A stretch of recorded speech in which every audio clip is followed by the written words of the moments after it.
Hago గీ నెవలో కానీ అపరిచితుడు సినిమాలో hero Vikram sir getup వేసినట్టే వేసిండు కదా. మరి సినిమాలో చూసే గెటప్ వేసిండో లేకపోతే ఏందో కానీ అచ్చు సినిమాల హీరో వేసినట్టే అవినీతికి వ్యతిరేకం పోరాటం చేస్తున్నాడట జనగామ జిల్లాలున్న నాగరాజ్ అనే గీన. జనగామ సర్కార్ దవాఖాన్ల అవినీతి అక్రమాలు బగ్గనే జరుగుతున్నాయట. కొలువుల పేరు మీద లక్షల కమాన లంచాలు తీసుకుంటున్నారట. ఈ ముచ్చట మీద ఎన్ని మలకల కంప్లైంట్ చేసినా కూడా ఆఫీసర్లు ఎవ్వరు పట్టించుకుంటలేరని నిరసన చేసి బాధితులకు న్యాయం చేయాలని చెప్పి అంబేద్కర్ విగ్రహానికి వినతి పత్రం కూడా ఇచ్చిండు. జనగామ జిల్లాలో జరిగినటువంటి మన మెడికల్ కాలేజ్ ఏరియా ఆసుపత్రిలో సిబ్బంది నియామకాల్లో చాలా అవకతవకలు జరిగాయని, గతంలో ఎలక్షన్ల కోడ్ అమల్లో ఉండగా 34 పోస్టులు అమ్ముకున్నారు. దీనిపై అప్పుడే నేను స్పందించి గొడవ చేశాను, అయినా ఎవరు పట్టించుకోలేదు.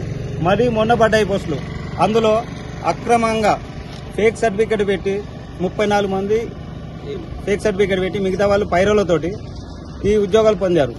మెడికల్ కాలేజ్ ప్రిన్సిపల్ గోపాలరావు గారు మరియు దానికి సంబంధించిన అధికారులు ఒక 4 కలిసి దీనిపై నన్ను ఆపడానికి కోసం చాలా ప్రయత్నాలు చేశారు. దీనిపై ఏసీబీ అధికారులకు ఈ మధ్యనే నేను స్వయంగా వెళ్లి పిటిషన్ ఇవ్వడం జరిగింది. గదన్నట్టు ముచ్చట లంచాలు తీసుకొని దవాఖాన్ల కొలువులను అమ్ముకుంటున్నారట.